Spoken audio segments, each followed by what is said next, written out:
Sir, or hini be a wuna ye twenty petty akosie no. Ade na wo ho. Na ade na ewo ho. Wo ho abeti say ohini we yawu. Enti eyi. Aya bonhwa mo mayi o. E ma mo mpie ene ade. Tete no yese say ohini wu a. Enipa 4 ene sese kosom no. Enti adaka na esi ho no, adaka na ha, na ha de na ha de na ha. Ye pe nipa 4 ombeswa. Na ya pa oba ba ko di tie simfinfin oba na be kwa ko no aduane. Enti ye kum nipa 5. Edisie ohene.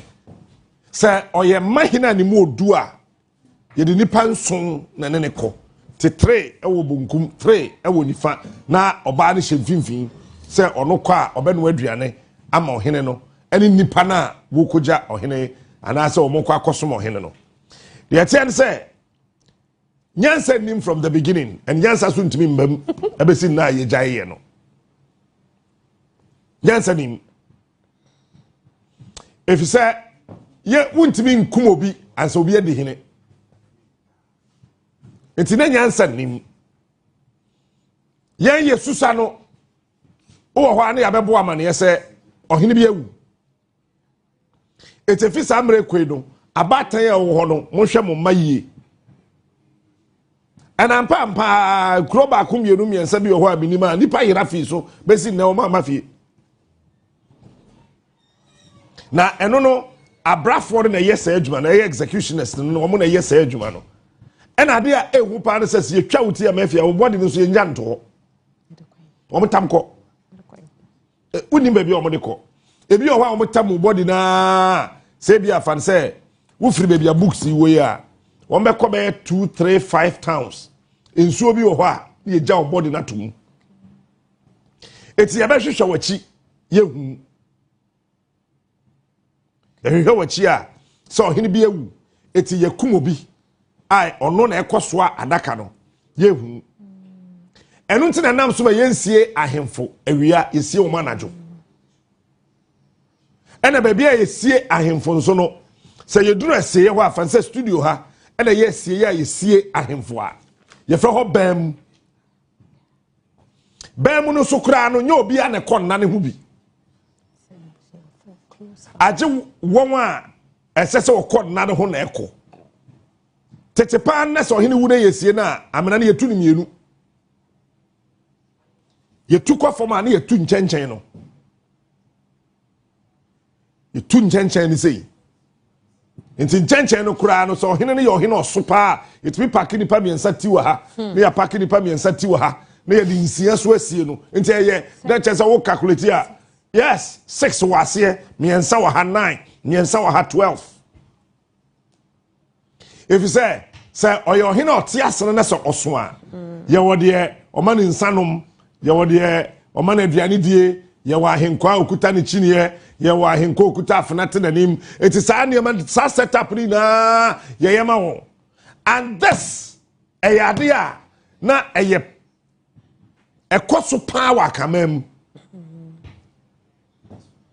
meka kamam esesa ote ase me pese mebo akan tribe bi adi na ekoso pa ewa kamam na krobia ohini bi ewu so pen be 50-60 years ago ye did peti esie ni da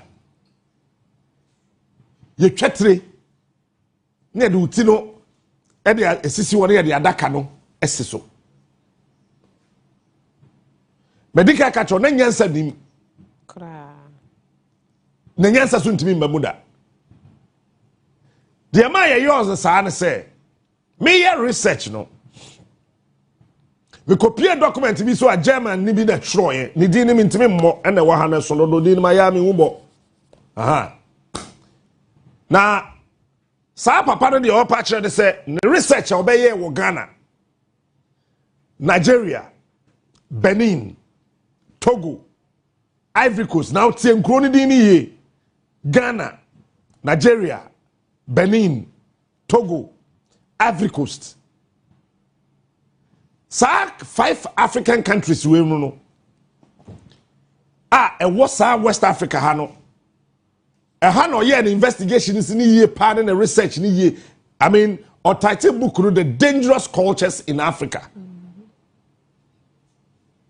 Dangerous cultures in Africa. And our chap says 5 African countries, you know. Any pa according to on any research or on the ahimfie Edin community say almost over 10,000 people were killed used to bury ahimfo.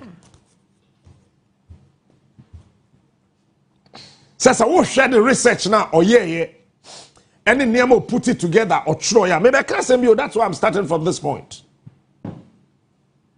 Or patch say which ahimfo dodo a ewu Ghana yedi ni peti esie won. Which ahimfo dodo a ewu Nigeria yedi ni peti esie won. Ahimfo dodo a ewu Benin, ahimfo dodo a ewu Ivory Coast, ahimfo dodo a ewu West Africa. Owie no call Gambia. Gambia dey me kan na me yaje di tem dodo because so we hwe kwan ababa Jamaa Emma ye kum Ghana for 77 a we innocent one year boni bia just to kill them. And I remember very well that time Nana Dankwa Akufo-Addo was the foreign affairs minister. Na oma ye kum omo ya na we hwe areas a wo omo ye ahemfu kakra omo odu kakra e wo that country. Ne ade wokọ Senegal nso won so na wo mudi hene kakra wo ye kum omo wokọ Morocco de na ye me wanwa pa no eye Morocco, Algeria and then Egypt. Won na ye nim say won de wade you know and supporting the pekum bebre if you say Sharia law e wo ho we go ho ye de no samra no bejiwu and also the research o ye ho no kire say nipa ye kum won e bi so wo ho we eno na wo tefa the southern parts of Africa, Zimbabwe, uko Kenya, uko South Africa, uko Swaziland, any other parts, Tanzania no na almost wo ahemfo kakran wa e ho no so de wo mu di nipa na sie ohene ba ye the virgin na sie ohene no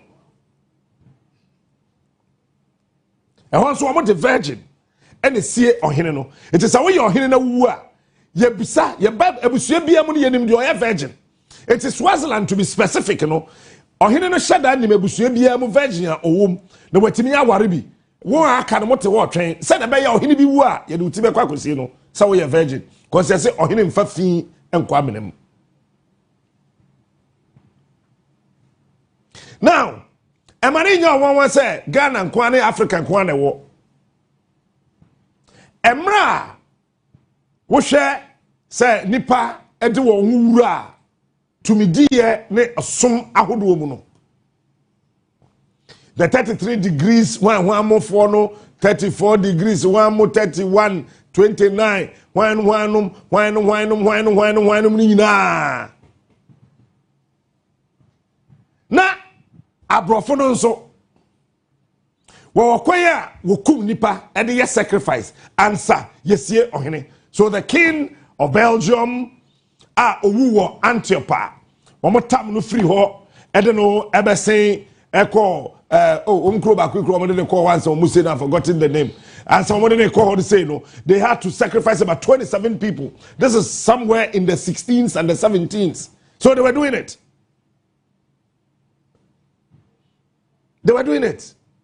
The kings of England and all the others say, "Oh, he didn't be a war. Ye shall sipo. Ye daddy no esi hoseya na ye de sabe ye de woto esi sword na so na ewura wo body ni mu saa na ebe pie utirim." And there are pictures and videos to show this. And sa cult no different from Freemason. Freemason for any different. And one so on the other so yet different. I want you to get the story, the history, so that some tissimua what you dimension what you say. It's one so say so your hene and obia or ye leader of the cult no owua. What the nipa moja and a yes sacrifice. Esiesie emu no ansa yakwa kosie wo wie eno a wo kɔ Israel a ye obabi afra ho Jordan eben Israel enye Jordan nsuo no ehon so ahemfo wo ho eti se eno so ohene bi wu a ye soja ne ye de nipa no atena eja ne ho saa na ye kuam na wote ho na wo ho hyehyew na wo noa na wo noa na wo noa na wo noa na wo noa sa wote ho saa na wo so awu if you say na wo ahemfo no ho a tetete no I mean 1300 1482 eba be si 1569 na say ahemfo na wo sa potem ho no wu a ye hye won they were cremated but answer the ebekwa kwahye ohene no tago obetena ho JB te ho Same te ho Peter te ho Abraham te ho Mauli te ho we te ho na furu no susugya so na wo susu tigya no ho te furu no hye no na wo so wo noa. So this was also going on. I'll give you the books I will to be akoto wakan so you can understand this whole scenario. We eno na ko Australia. We call Australia. There were one so a those who moved away from New Zealand, were moving away from Sydney to go from New Zealand. The entire would Johnny say, now one so say leaders now no one occultic leaders or more system name. Anyone we are very powerful in the society. So we must say our special gene. Bibi would nipa ni mua. Emma ono oye so powerful and so special. Eti obabia Onua woda. And obabia yenim say Onua dada no. They come to look for you and they select 7 and you go with him. Why? Because obviously they don't want any other man to come and sleep with you. They don't want any man to come and sleep with you. So for example, Mr. Atri are very powerful. And we are looking for a man. Yesusu say, Mr. Atri, no why you be paying. In those days, when you move in from 1412, ABC 1689 in Australia, so powerful people in Awoni Obada which rodin. Which oba ni din. Na watro baby I want to die. And the entire man I want to die. So one in the woba, so one in the neighbor. So you make the list. That is why Abraham Grace, Bemo Kuta Madin, neighbor Madin, Abraham Grace, when he wrote his book, the first book of published here, 1922. Some book not showing 1922, talking about how women were being brutalized, marginalized, killed, suppressed, oppressed, and depressed. Australia, no, he quoted these things. So go and look for that book and read. So that on TSA, how they were doing that. And the reason was that they don't want any man to sleep with such women. So they will look for the most beautiful 7. They will look for the most fantastic 7 out of whatever number of women are. So one of their leaders, occultic leaders, decided that I will not write anybody's name. So that when I die, you will not kill anybody because of me. Those ladies must also have their life. They should go about their normal lives. Because I am dead and gone. When you kill people in addition to myself, nothing will happen to me. I will not come back to life. So 1824, he said that no way. When I die, let me die and go. So, what was I not the Emma Abefie, but there was no wife at home. There was no wife. There was no woman at home. For you to say that the Irene Fiata go, the Irene Asmesi, the girl near Asmesi, there be who was not the manaba. And that is why Onini Broni or was as who 89 or who 89. And Onona Sif one about him, the Mormons in America, Wutano.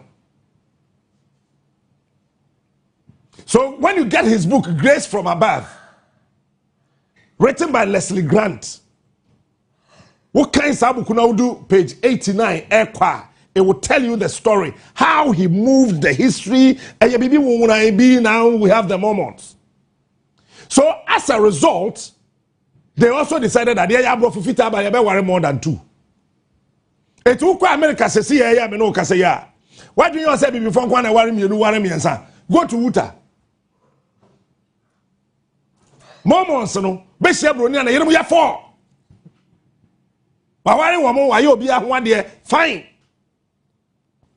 So when you read Leslie Grant's book, Grace from Above, okay, sa book na or trust sa book ni because according to Onua, ne Nana was a victim, and the grandmother was able to run away. The great grandmother was able to run away. She fled. Said abaya yentimin cheno enkuno, and she told the story. And she saw Onua Yabewu in 1907. It's a war no Leslie Grant in 1907. Onunya sa history no and no putting in that together. Said, "Oh, I'll write a book, Grace from Above." Grace, why Grace? Because Abraham Grace, Bema Obadi say Grace is the better Bema, say the better about.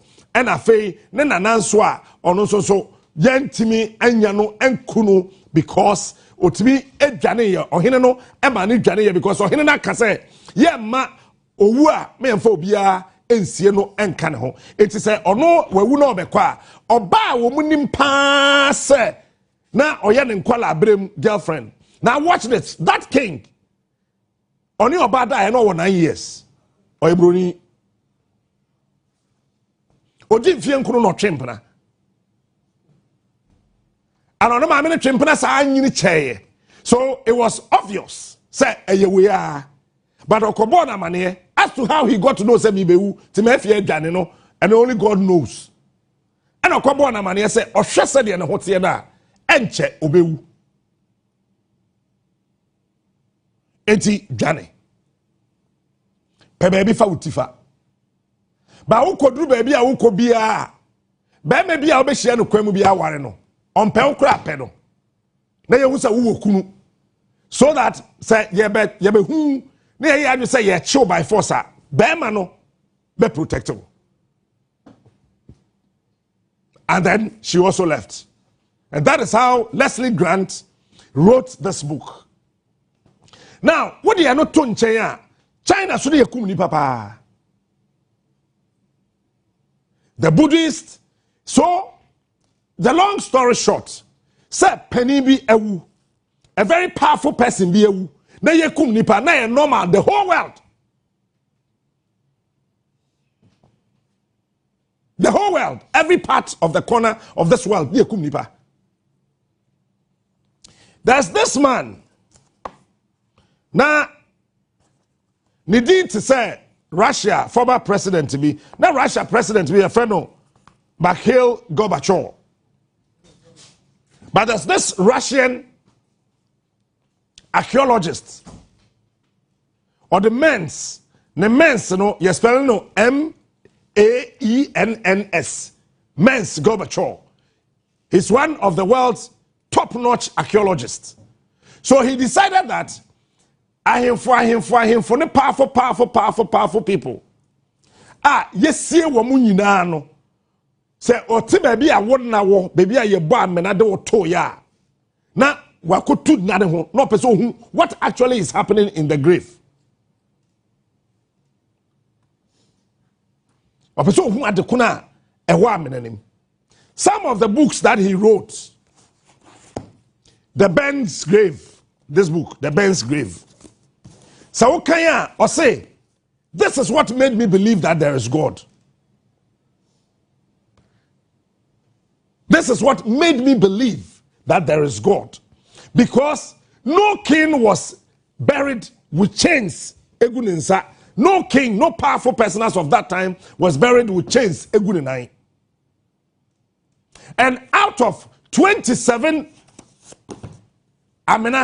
graves or yeah, research into it, he stated, our page 1 9:7 say, out of the 27, 17 of them, wɔn share amenani mu no na chain egugu wɔn nsa, chain egugu wɔn nan.